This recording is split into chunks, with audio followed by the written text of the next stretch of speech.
Picture this. It's 1946. A German soldier sits in an American prisoner of war camp, staring at the space where his leg used to be. He's convinced his life is over. He'll never work again, never marry, never be whole. He fought against America, and now he's at their mercy. Then something happens that he never expected, something that will make him weep, not from pain or despair, but from overwhelming gratitude. The Americans are going to give him a new leg, a real, functional prosthetic leg. The same technology they're giving their own wounded veterans. This isn't propaganda. This isn't fiction. This is one of the most extraordinary and least known stories of World War II. A story about what happens when humanity triumphs over hatred, when compassion becomes more powerful than revenge. World War II didn't just kill millions, it maimed millions more. By 1945, the battlefields of Europe had created an entire generation of amputees. Young men who had marched off to war with 2 legs and 2 arms came back with prosthetics, crutches, or nothing at all. For German soldiers, the situation was particularly dire. As the Third Reich crumbled, medical supplies vanished. Hospitals were bombed. Prosthetic workshops were destroyed. A German soldier who lost a limb in 1944 or 1945 might receive a crude wooden peg, if he received anything at all. Many were simply sent home with crutches and told to figure it out. But the psychological wound cut even deeper than the physical one. In the 1940s, a man's ability to work with his hands, to stand on his own 2 feet, defined his worth. An amputation wasn't just a medical condition, it was a social death sentence. These men faced returning to a destroyed Germany, unable to rebuild, unable to provide for families, marked forever as broken. And then, by the hundreds of thousands, they became prisoners of the United States. When Germany surrendered in May 1945, America suddenly found itself responsible for over 380,000 German POWs on American soil alone, with hundreds of thousands more in camps across Europe. Among them were thousands of amputees, men who had lost limbs fighting against American soldiers, men who had every reason to expect harsh treatment, or at best, indifference. What they got instead would change their lives forever. The United States in 1945 faced a choice. International law, specifically the Geneva Convention of 1929, required basic medical care for prisoners of war. But basic could mean many things. America could have provided just enough care to keep prisoners alive and technically complied with their obligations. But something remarkable happened instead. American military leadership made a decision that shocked even some of their own officers. German amputees would receive the same prosthetic care as American veterans. Not similar care, the same care. This wasn't a small gesture. American prosthetic technology in 1945 was the most advanced in the world. The U.S. had invested millions in developing artificial limbs for its own wounded servicemen. These weren't wooden pegs. They were sophisticated devices with articulated joints, custom fittings, and the latest materials. Each prosthetic was expensive to produce and required skilled prosthetists to fit properly. And now, America was going to give them to enemy soldiers. The reasoning came from multiple sources. President Franklin Roosevelt, before his death, had emphasized the importance of winning the peace, not just the war. General Dwight Eisenhower understood that how America treated prisoners would determine what kind of Germany emerged from the ashes. And countless individual doctors, nurses, and prosthetists simply couldn't bring themselves to turn away a young man who needed help, even if he wore a German uniform. Medical officers established prosthetic workshops in major POW camps. They trained German prisoners with medical backgrounds to assist. They imported the same materials being used in American veterans' hospitals, and they began the painstaking work of fitting artificial limbs to men who had fought against them. Let me tell you about what this actually looked like. Not the policy papers or official reports, but what happened to individual men. Take a composite example, representing hundreds of real cases. A 24-year-old German soldier, we'll call Friedrich. He'd lost his right leg below the knee during the Battle of the Bulge, the last major German offensive, where desperate Wehrmacht soldiers fought American troops in the frozen Ardennes forest. Friedrich spent months in a field hospital, then a POW camp. He learned to use crutches. He wrote letters home to his mother in Hamburg, carefully avoiding mention of his injury because he didn't want her to worry, or more truthfully, because he didn't want to face what it meant. Then, one morning, American guards told him to report to the camp medical facility. He assumed it was a routine checkup. Instead, he found himself in a workshop that looked nothing like any military facility he'd ever seen. There were benches covered with leather, metal components, tools for shaping and fitting. It looked more like a cobbler's shop than a medical office. Through a translator, an American prosthetist explained they were going to fit him with an artificial leg. Friedrich didn't understand. He'd seen prosthetics before, crude wooden stumps that marked a man as permanently disabled. He assumed this would be the same. The prosthetist took measurements. Lots of measurements.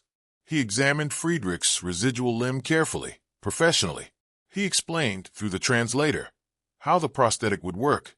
There would be a custom socket, molded specifically for Friedrich's leg, a pylon, the artificial shin bone, an articulated ankle joint that would allow natural movement, even a cosmetic foot that would fit inside a regular shoe. Friedrich thought they were mocking him. This kind of technology, he'd heard it existed for wealthy people, maybe for high-ranking officers, not for ordinary soldiers, certainly not for prisoners of war. The day came for the fitting. Friedrich was nervous, uncertain. The prosthetist detached the device, making small adjustments, ensuring the fit was comfortable. Then he nodded to Friedrich to stand. Friedrich put his weight on his real leg first, then tentatively, carefully, shifted weight onto the prosthetic. It held. It didn't hurt, not much anyway. The prosthetist steadied him, encouraged him to try a step. He did. One step, then another. His gait was awkward, unnatural, but he was walking. Actually walking. Not hobbling on crutches, but standing on 2 feet and moving forward. And that's when Friedrich broke down and cried. The American prosthetist, who had fitted dozens of German amputees, by this point, wasn't surprised.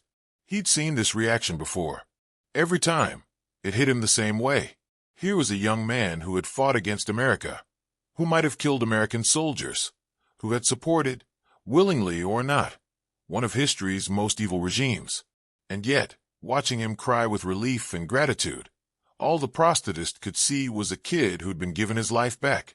This scene played out hundreds of times in POW camps across America and Europe, in camps in Kansas and Texas, in facilities in England and France. Everywhere American forces held German prisoners, the same program operated.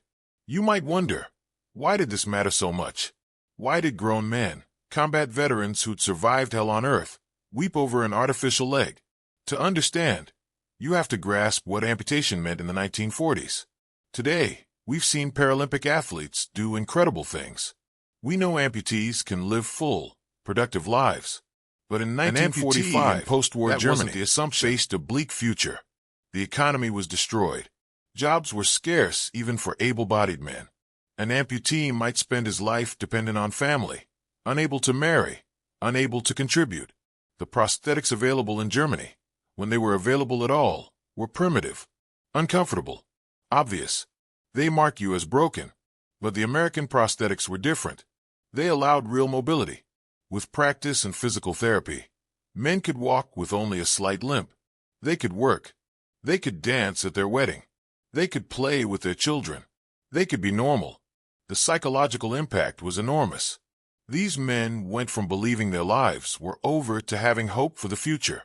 And that hope came from the most unexpected source, the enemy they'd fought against. The impact of this program extended far beyond the individual recipients. When these men returned to Germany, they brought more than prosthetic limbs. They brought a different understanding of what America represented. During the war, Nazi propaganda had painted Americans as brutal, vindictive enemies who would show no mercy to captured Germans. Many soldiers had believed it.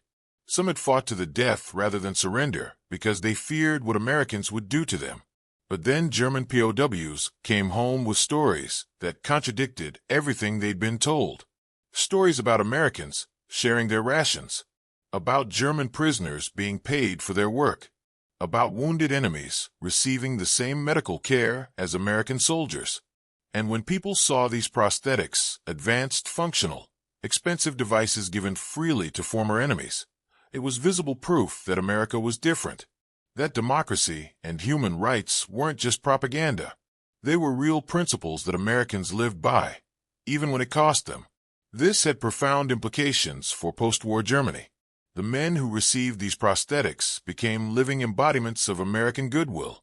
Their gratitude, their changed perspectives, influenced families, neighborhoods, entire communities. They helped create a foundation of trust that would prove essential as America worked to rebuild West Germany and integrate it into the Western Alliance. So why did America do this? What motivated such extraordinary generosity toward former enemies? The answer is complex, mixing idealism, pragmatism, and deeply held American values. On one level, it was about moral consistency.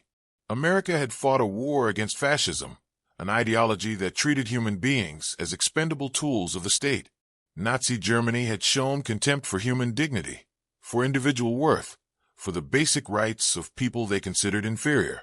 If America wanted to demonstrate that its system was better, it had to live its values, even toward enemies, especially toward enemies. On another level, it was strategic. American leaders understood that the real victory wasn't just defeating Germany militarily. It was winning the peace that followed. World War I had ended with harsh treatment of Germany, with crippling reparations and national humiliation. That bitterness had helped fuel the rise of Hitler. American leaders were determined not to repeat that mistake. By treating German prisoners with dignity and compassion, America was making an investment in the future. Every German soldier who went home with an American prosthetic was a walking argument for democracy. Every family that saw their son or brother or father rehabilitated by American medicine became less susceptible to anti-American propaganda. But perhaps most importantly, it reflected something fundamental about American identity, the idea that people can change, that your past doesn't have to define your future, that even enemies can become friends if you treat them with basic human decency. This wasn't easy for Americans, though. We need to acknowledge that. Many American veterans had lost buddies to German soldiers. American families had received telegrams informing them their sons had been killed by the Wehrmacht. American cities had held funerals for boys who would never come home, boys killed by the same men who were now receiving American prosthetics. Some Americans were angry about this policy. They felt it was wrong to give expensive medical devices to enemy soldiers when American veterans sometimes faced long waits for similar care. Letters to Congress complained about resources being wasted on Germans. But the program continued, because enough Americans, from presidents to prosthetists, believed it was the right thing to do. They believed that compassion wasn't a weakness, but a strength. That mercy wasn't naive, but wise. That how you treat defeated enemies says more about you than it does about them. The doctors and prosthetists who fitted these devices often spoke about the experience with mixed emotions. They knew the men they were helping might have killed Americans, but when they looked at a 20-year-old German soldier with no leg, they couldn't see an enemy. They saw a kid who needed help. The story of German POWs receiving American prosthetics isn't well known today. It doesn't fit neatly into simple narratives about World War II. It complicates the story. It reminds us that even in history's most clear-cut moral conflict, a war against genuine evil, human beings remained human beings. Those German soldiers who wept when they received artificial legs weren't weeping just for themselves. They were weeping because they had encountered something they didn't expect: grace, mercy, humanity in the midst of inhumanity. Many of those men spent the rest of their lives grateful. Some became advocates for German-American friendship. Some taught their children and grandchildren about the Americans who gave them their lives back. The prosthetics themselves often lasted decades, physical reminders of an extraordinary act of compassion. This story matters today because it reminds us of something we often forget, that how we treat our enemies defines us more than how we treat our friends. That compassion isn't weakness. It's the most powerful force for lasting change. That the true measure of a civilization isn't how strong it is in war, but how merciful it is in victory. Those German soldiers wept because they experienced something rare and precious. They experienced humanity at its best. And in doing so, they learned that the real power of America wasn't its weapons or its wealth, It was its willingness to extend dignity even to those who didn't deserve it. That's a lesson worth remembering.